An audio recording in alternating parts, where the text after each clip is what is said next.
Então é isso? Não. Hoje de manhã, irmãos, eu falei sobre o cuidado que nós temos que ter com as nossas crianças, né? Temos que ter muito cuidado, irmãos. As crianças, elas estão desaprendendo na escola. Conversando com uma pessoa essa semana, ela falando que o neto de uma outra pessoa que está na escola já tem 9 ou 10 anos de idade. O avô perguntou quem descobriu o Brasil, ela não sabia. Quem descobriu o Brasil? Quem descobriu o Brasil, gente? Não sabia. Mas talvez ela saiba tudo que é, né? Alguma coisa de gênero, né? Talvez ela saiba tudo disso, né? Então nós temos que tomar muito cuidado, irmãos. Você precisa tomar muito cuidado, porque não adianta, né? Vai ser sempre isso. É uma batalha que não tem fim, né? E não é só no Brasil, é no mundo inteiro, né? Então no Brasil a gente ainda tem um pouquinho ainda de resquício, porque nós somos um país ainda, em certo ponto, né? Com tradições, né? Mas lá fora o negócio é. Então é isso, irmãos, tome cuidado com os seus filhos, porque se você não educar os seus filhos, o mundo vai educar. A professora ou o professor vai educar. E da seguinte maneira, né? O camarada que está roubando, aí você devia ter colocado, semana que vem ou na outra eu vou colocar o áudio, né? De um professor, acho que é lá no Pará, né? Falando com o aluno, isso não é nada, né? Falando com o aluno que roubar celular é a profissão do cara. Essa é a profissão dele. Aí o aluno ficou assim, mas eu estou falando de uma gente de bem, né? O que é gente de bem? Né? O que é gente de bem? O bandido também é gente de bem. O garoto tadinho, né? De família, mas o que é família? Então é isso, irmão. É isso que os alunos estão aprendendo na escola, e não somente escola pública não, tá? Não é somente escola pública, a não ser que seja em escolas, né, com viés católico, com viés evangélico, né? Aí as coisas aí são um pouco diferentes, né? Não tanto, né? Não é, irmã Francisca? Não tanto, né? Hoje também, até em escolas, né, de freira, o bicho está pegando, né? Então, nem tanto, né? Mas, amém. Vamos então, irmãos, para a mensagem desta noite. O texto hoje é um pouco grande, mas é importante, né, para a gente entender todo o contexto, para que eu possa discorrer sobre ele, que eu creio que vai nos abençoar. É em 2 Reis, capítulo 24. A gente vai ler 2 Reis 24 até 2 Reis 25, 11, né? Mas é um texto gostoso, que é uma história, né? Não é algo maçante para a gente ler, né? Então, eu creio que vai ser importante nós lermos. Eu não gosto de ler textos tão longos assim, mas eu creio que se faz necessário para a gente entender o que eu quero passar para vocês nessa noite. Então, 2 Reis, capítulo 24, na Nova Versão Internacional, diz assim: durante o reinado de Jeoaquim, Nabucodonosor, rei da Babilônia, invadiu o país, e Jeoaquim tornou-se seu vassalo por 3 anos. Então ele voltou atrás e rebelou-se contra Nabucodonosor. O Senhor enviou contra ele, veja que é o Senhor, Yahvé, letra maiúscula, viu? O Senhor enviou contra ele tropas babilônicas, aramaicas, moabitas e amonitas para destruir Judá, de acordo com a palavra do Senhor proclamada por seus servos, os profetas. Isso aconteceu a Judá conforme a ordem do Senhor, a fim de removê-los da sua presença, por causa de todos os pecados que Manassés cometeu, inclusive o derramamento de sangue inocente, né? Manassés matou inclusive seus próprios filhos, pois ele havia enchido Jerusalém de sangue inocente, e o Senhor não o quis perdoar. Os demais acontecimentos do reinado de Jeoaquim e todas as suas realizações estão escritos nos registros históricos dos reis de Judá. Joaquim descansou com seus antepassados. Seu filho Joaquim foi o seu sucessor. O rei do Egito não mais se atreveu a sair com seu exército de suas próprias fronteiras, pois o rei da Babilônia havia ocupado todo o território entre o ribeiro do Egito e o rio Eufrates, que antes pertencera ao Egito. Joaquim tinha 18 anos de idade quando começou a reinar, e reinou 3 meses em Jerusalém. O nome de sua mãe era Neusta, filha de Einatã, ela era de Jerusalém.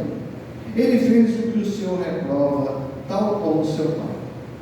Naquela ocasião, os oficiais de Nabucodonosor, rei da Babilônia, avançaram até Jerusalém e a cercaram. Enquanto os seus oficiais a cercavam, o próprio Nabucodonosor veio à cidade. Então, Joaquim, rei de Judá, sua mãe, seus conselheiros, seus nobres, seus oficiais se entregaram, todos se renderam a ele. No 8º ano do reinado do rei da Babilônia, Nabucodonosor levou Joaquim como prisioneiro. Conforme o Senhor tinha declarado, ele retirou todos os tesouros do templo do Senhor e do palácio real, quebrando todos os utensílios de ouro que Salomão, rei de Israel, fizera para o templo. Levou para o exílio toda Jerusalém, todos os líderes e os homens de combate, todos os artesãos e artífices. Era um total de 10.000 pessoas. Só ficaram os mais pobres.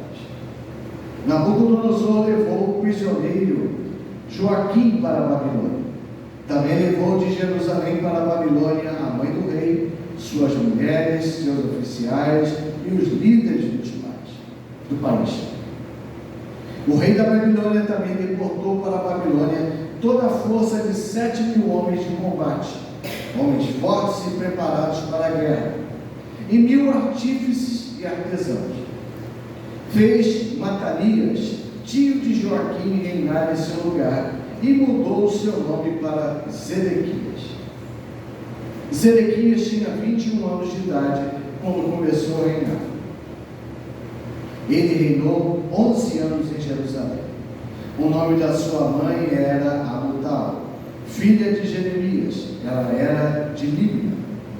Ele fez o que o Senhor reprova, tal como fizera Jeoaquim.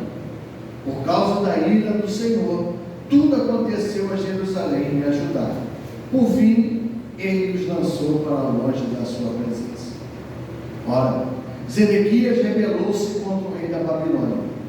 Então, no 9º ano do reinado de Zedequias, no 10º dia do 10º mês, Nabucodonosor, rei da Babilônia, marchou contra Jerusalém com todo o seu exército. Ele acampou em frente da cidade e construiu rampas de ataque ao redor dela. A cidade foi mantida sob cerco até o 11º ano do reinado de Zedequias. No 9º dia do 4º mês, a fome na cidade havia se tornado tão rigorosa que não havia nada para o povo comer. Então, o muro da cidade foi rompido e todos os soldados fugiram de noite pela porta entre os 2 muros, próximos ao jardim do rei, embora os babilônios estivessem em torno da cidade. Fugiram na direção de Arabá, mas o exército babilônico perseguiu o rei e o alcançou nas planícies de Jericó. Todos os seus soldados o abandonaram e ele foi capturado. Foi levado ao rei da Babilônia, em Ribla, onde pronunciaram a sentença contra ele. Executaram os filhos de Zedequias na sua frente, furaram os seus olhos, prenderam-o com algemas de bronze e o levaram para a Babilônia. No 7º dia do 5º mês do 19º ano do reinado de Nabucodonosor, rei da Babilônia, Nebuzaradã, comandante da guarda imperial, conselheiro do rei da Babilônia, foi a Jerusalém. Incendiou o templo do Senhor, o palácio real, todas as casas de Jerusalém e todos os edifícios importantes. Todo o exército babilônico que acompanhava Nebuzaradã derrubou os muros de Jerusalém. E ele levou para o exílio o povo que sobrou da cidade, os que passaram para o lado do rei da Babilônia e o restante da população. Vamos orar agora. Deus e Pai, ensina-nos através desse relato bíblico que a Tua Palavra produza vida em nosso coração e que ao final, como é o título dessa mensagem, nós possamos ter sempre esperança, porque o Senhor, Ele é Deus misericordioso. Então, Pai, me usa para poder falar em Teu nome. Espírito Santo de Deus, produz vida no coração das pessoas que estão ouvindo esta mensagem ou ouvirão esta mensagem, em nome de Jesus. Amém. Deus havia decretado, ainda nos dias de Isaías, que Judá, a cidade de Judá, Judá e Benjamim, seriam punidos por causa dos seus grandes pecados. Há um convite a arrependimento por parte do profeta ou dos profetas, em especial por Isaías, por Jeremias, mas nada. Havia alguns prenúncios, como por exemplo o rei Josias, que foi o último rei em Jerusalém, em Judá, que foi temente a Deus. O final dele não foi muito bom, mas ele foi um rei que ainda proclamou uma reforma, ainda que tímida, mas proclamou uma reforma, tentando fazer com que o povo se voltasse para Deus. Mas ele vai à batalha contra Faraó do Egito e ele é morto. Então o Faraó do Egito, ele coloca em seu lugar o seu filho, Jeoaquim, que nós lemos aqui, foi o início da leitura do capítulo 24. Foi o Faraó que coloca Jeoaquim como rei em Judá, sendo seu vassalo, ou seja, Judá era, a partir de agora, um pedaço, vamos dizer assim, do Egito. Isso aconteceu no ano 609 a.C. Só que em 605 a.C., 4 anos depois que isso aconteceu, Nabucodonosor, ele batalha contra o Egito, na batalha de Carquemes, e ele arrasa com o Egito. Ele passa o trator sobre o exército egípcio. E nunca mais o Egito se levantou depois daquela. Nunca mais. Então, agora, Judá e Benjamim estão debaixo, porque se eles estavam debaixo do império do Egito, e agora o Egito está debaixo do império babilônico, então, por via de regra, ele é comunicado que agora ele está debaixo do império babilônico. Mas ele tem uma independência ao norte. Ele pensou que era Dom Pedro I, e no ano de 601 depois, antes de Cristo, 4 anos também depois que Nabucodonosor vence o faraó, ele se rebela contra a Babilônia. Não vou pagar mais imposto nenhum contra a Babilônia, afinal de contas, eu sou rei de Judá, eu sou rei de Israel e tudo mais, essas coisas todas,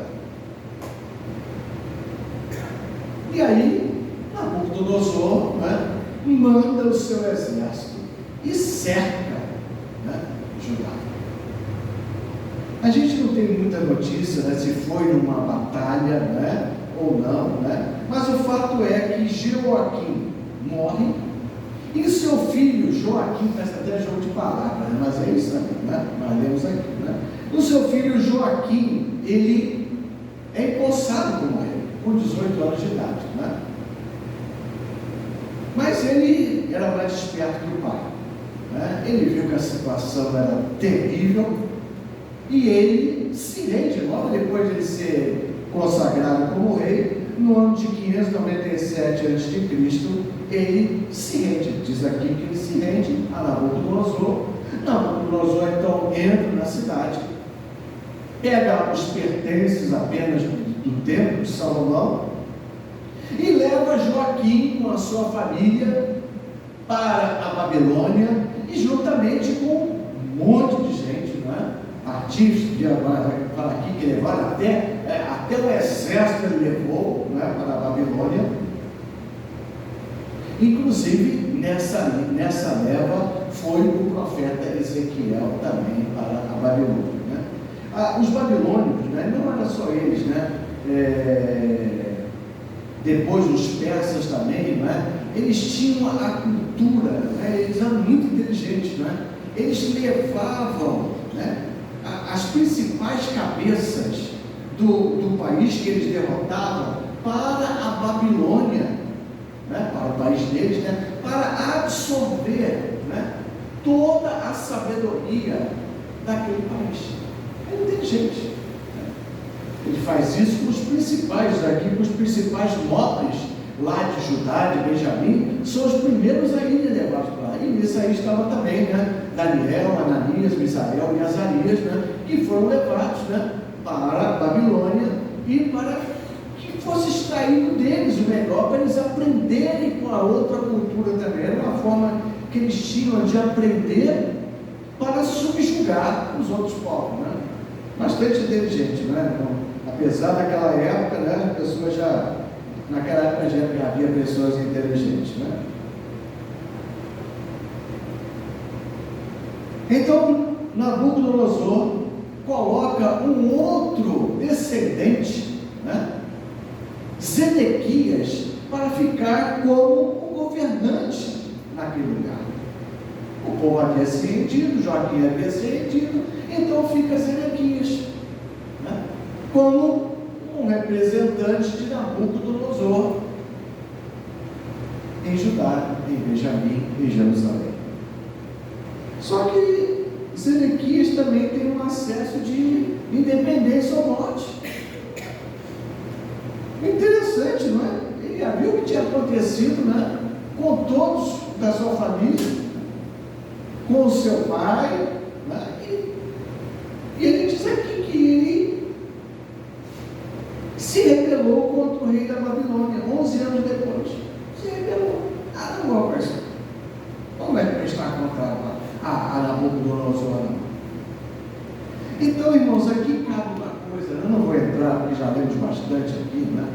Mas se você for lá no livro de Jeremias, você vai ver que esses reis, né, eles não adoravam a Yahvé, né? Eram reis de maus, mas eles tinham, né, os seus profetas. Eles tinham os seus profetas. E eles eram muito estimulados, principalmente Jeoaquim.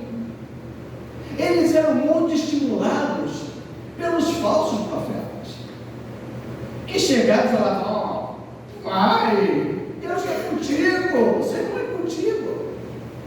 Por isso que prenderam Jeremias, né? Não mataram, porque Deus não permitiu que matasse, né? Jogaram ele na cisterna, vocês conhecem, talvez conheçam essa história toda. E Jeremias era o único profeta que falava: olha, gente, vocês não se arrependem, vem juízo aí, vem um povo aí que vai passar, se rendam, porque é juízo de Deus, mas o que acontece? Os reis ouviam, né, os relatos dos falsos profetas: que nada, vai da tua força, Deus é contigo, Deus é poderoso, Deus vai te dar a vitória. A gente precisa tomar muito cuidado, irmãos. com aquilo que a gente escuta, não é? Com aquilo que a gente ouve, né? Porque às vezes não é Deus que está falando, né? Não é Deus que está falando. E às vezes a gente toma, né? Porque a gente é crédulo, a gente toma toda a palavra como sendo a palavra de Deus, e às vezes não é. Às vezes a palavra de Deus é totalmente inversa. A palavra de Deus é: se renda, aceite o meu juízo, para que vocês vivam bem, para que vocês não sofram mais. Mas Zedequias também resolveu tomar e aí, mais uma vez, Nabucodonosor agora vem com todo o seu exército. Ele próprio vem, ele também veio quando Joaquim, né, levou Joaquim. Ele próprio vem, cerca Jerusalém, né, por mais de um ano. Havia fome, havia miséria. Se você ler Jeremias, você vê que Jeremias chora, vendo que as crianças estão morrendo de fome, vendo que as mães estão comendo os seus filhos para sobreviver. Essa era a situação de Jerusalém. Mas, diferente de Joaquim, Zedequias não se rende. Mas é comigo, né? Tinha um profeta lá, chamado Passur, né? Que o cara era fabuloso. Não, Deus é conosco, vamos lá, Deus vai nos dar a vitória.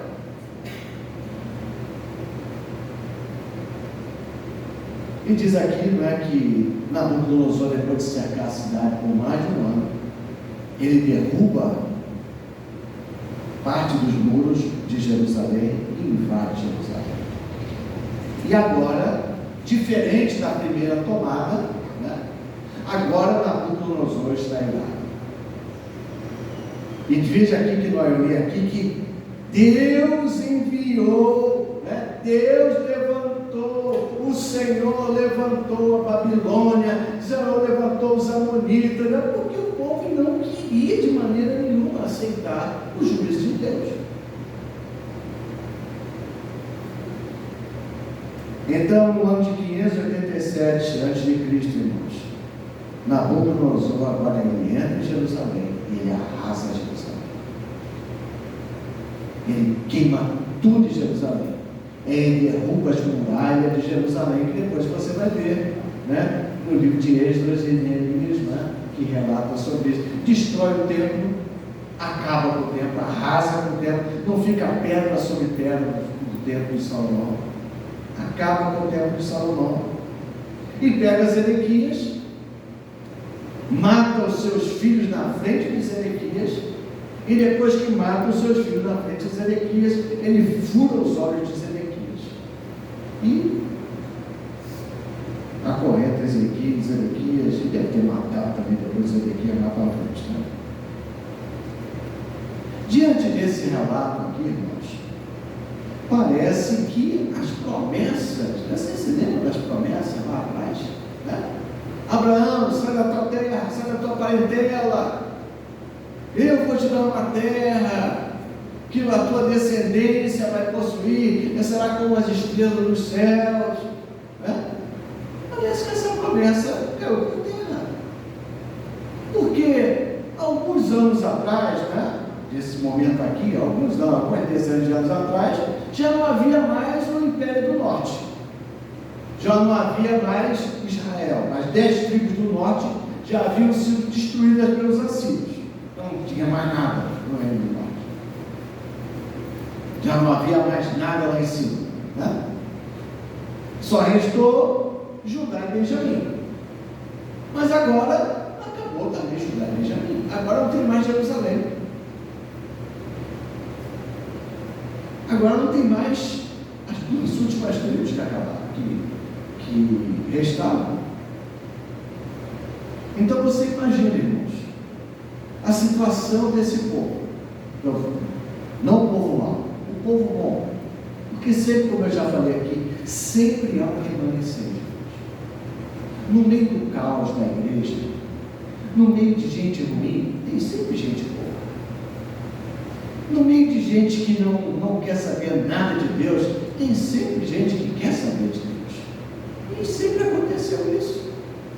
Então havia muita gente que havia sido levada para a Babilônia, que era temente Ezequiel, já falei aqui, os dois expoentes, Ezequiel e Daniel.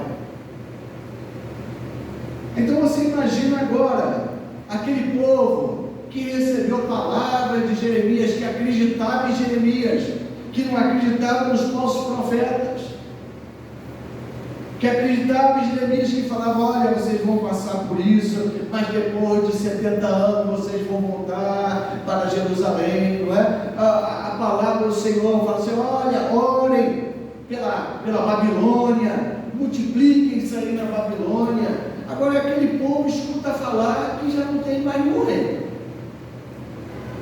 os reis acabaram, já não tem mais tempo. E o templo, irmão, não é falar, hoje a gente fala de templo, é simplório, né? Mas o templo naquela época representava a presença de Deus. O templo representava o lugar onde devia se adorar. Jerusalém era a cidade de Deus, e agora não tem mais Jerusalém, tem nem mais muralha, tem mais nada, não sobrou ninguém, sobrou nada ali. Então você imagina esse povo no exílio, agora, sabendo isso tudo. Como é que fica a cabeça desse povo?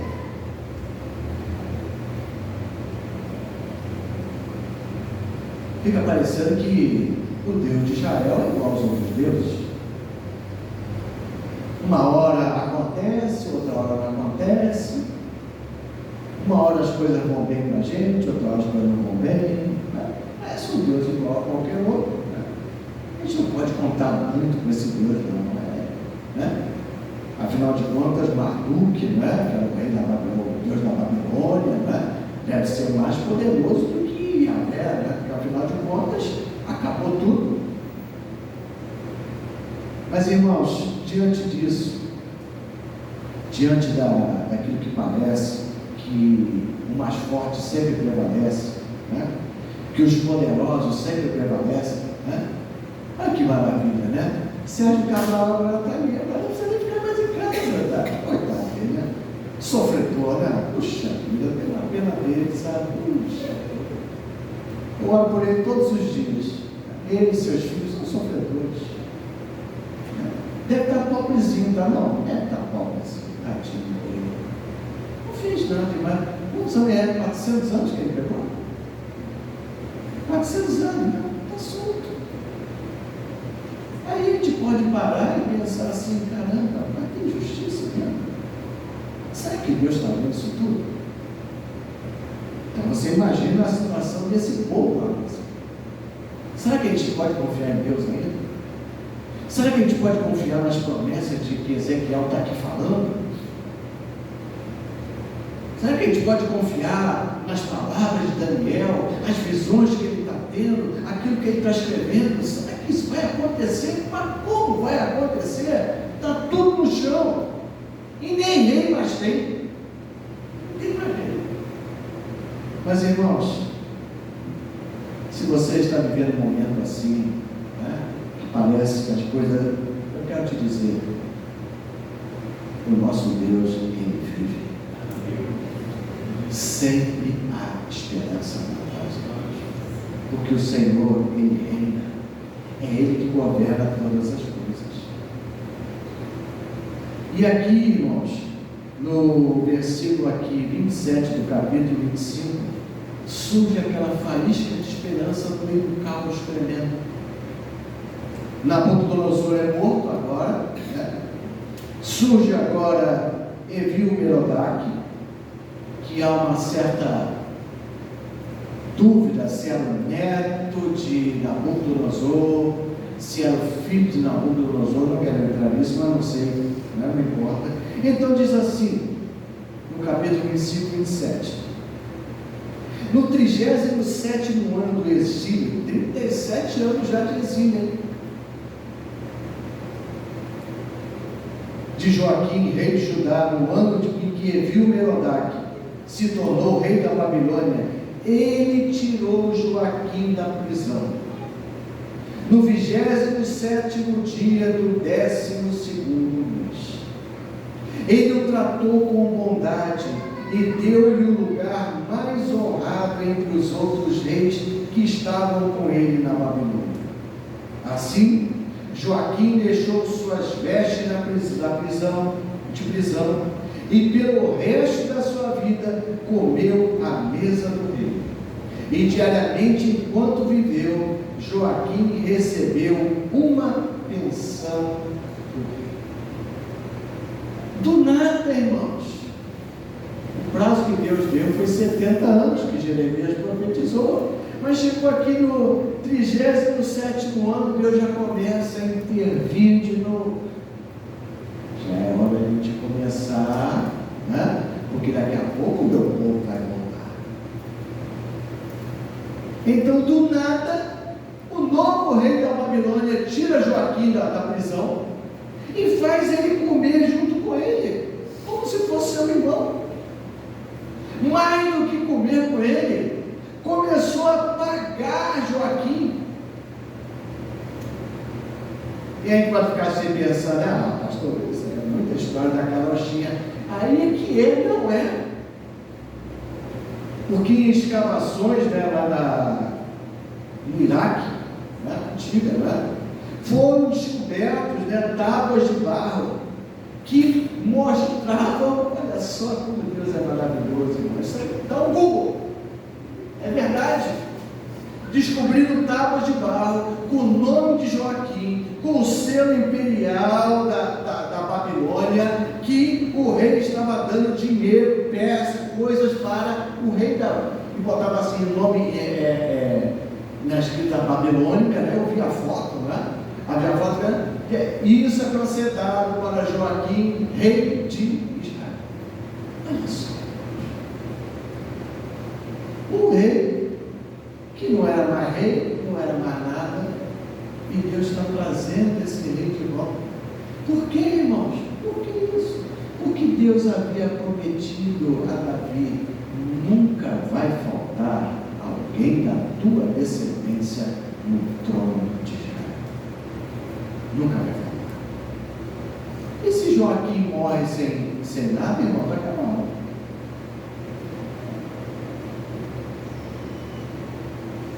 Então agora eu queria que você abrisse comigo, para não ficar apenas da minha palavra, Mateus capítulo 1, aquele texto que eu sei que você adora ler, não é? A genealogia, né? Eu sei que vocês adoram ler a genealogia, eu fico maravilhado. Olha, eu quero ver tudo, né? Eu quero ver tudo, né? Quem gerou quem, né? Quem veio quem, né? Eu sei que é.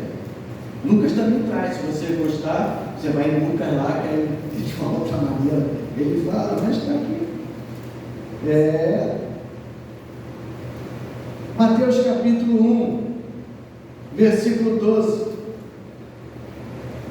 Depois do exílio da Babilônia, Jeconias, que é o nome de Joaquim, gerou Salatiel.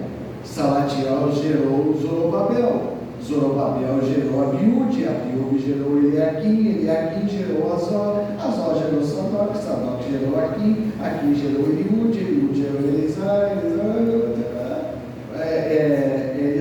Eleazar gerou Matã gerou Jacó, e Jacó gerou José, marido de Maria, do qual nasceu Jesus, que é chamado Cristo. As promessas de Deus, irmãos, nunca falham. Nunca falham. Nunca falham. Pode levantar Nabucodonosor, pode levantar Fidel Castro, pode levantar quem for, as promessas de Deus para o seu povo nunca falham. Nunca vão cair por terra